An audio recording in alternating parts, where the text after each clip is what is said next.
the flow in this tube with my Newton's law of viscosity and fluid mechanics equation? Yes.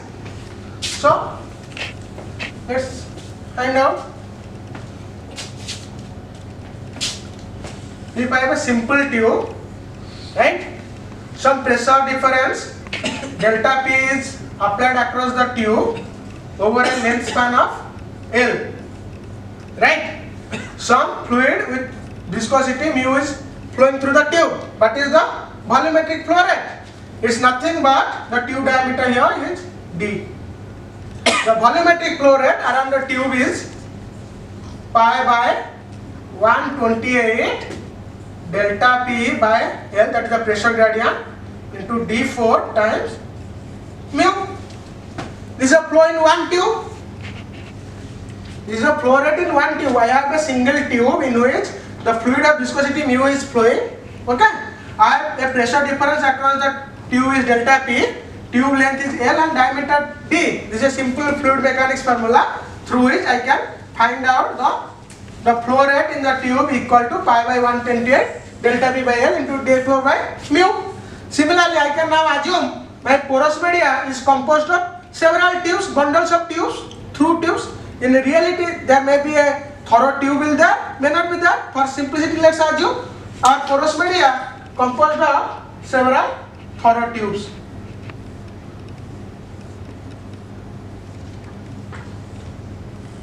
This is my I tube. I can do the summation over I to find out different range of diameter of the tube, right? So now come to the second question, second equation, first equation. It's a simplification.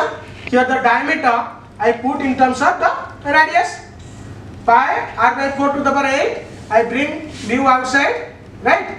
This pressure is what?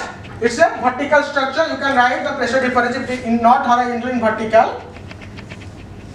The pressure I can write rho GH, right?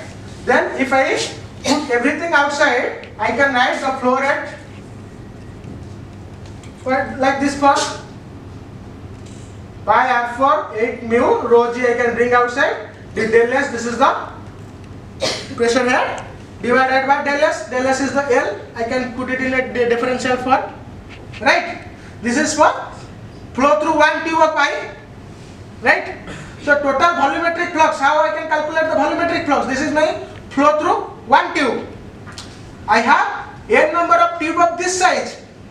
Similarly, I have other size tube only. Okay. So how can I calculate the volumetric flux? Volumetric flux, total volume flow over this area. How can I calculate total volume flow over this area? Volume flow in each tube, I have to make the summation over the area. So this is what? They do the summation over the total area. Ni, the number of tube of diameter I, into flow rate in the tube of diameter I. Then the summation for all tube divided by the area. Now this will give the total volumetric flux through this surface area, right? Now if you put the definition of the Q here, again in this expression, I can explain it like this. It's very simple. This expression, I just put it over here. Then bring all constant and fluid property term outside. Pi by 8 is a constant term. Rho, mu, this is the fluid property, I bring it outside. G, gravity, I bring it outside. What remains?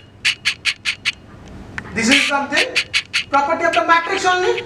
The radius is the property of the porous media only. What is the pore size? This is the property of the porous media. Number of pores of that dimension. This is also a property, right? These all are porous matrix property. So this is what? Del H by del S is what? My hydraulic potential.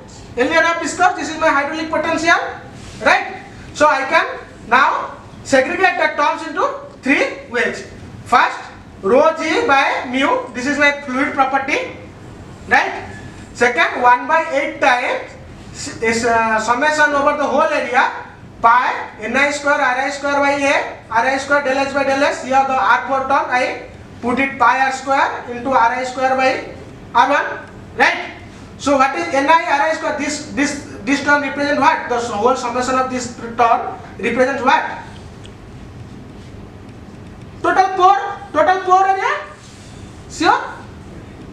square is the volume of one circle. N similar circle. Again, we are summating over, so doing the summation over the entire area.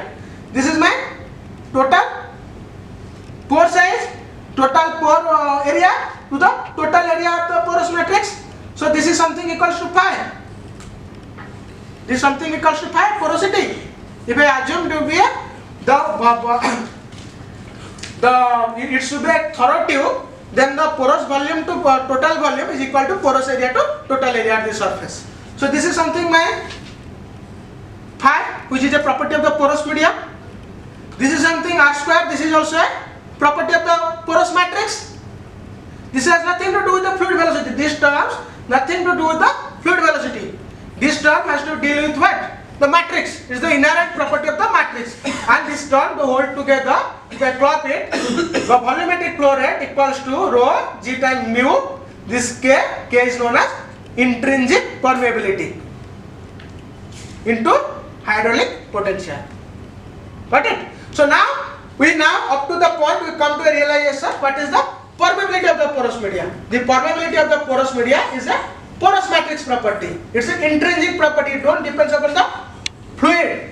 What fluid it is flowing, it don't depend. It depends how the pores are geometrically aligned, how the pores are geometrically spaced, how the pore space is geometrically present in the porous media. This is an intrinsic property of the porous matrix. And what's the unit? These terms area, they are going to cancel each other. This is the radius square. So unit is definitely meter square. So its a unit is meter square. Now let's come to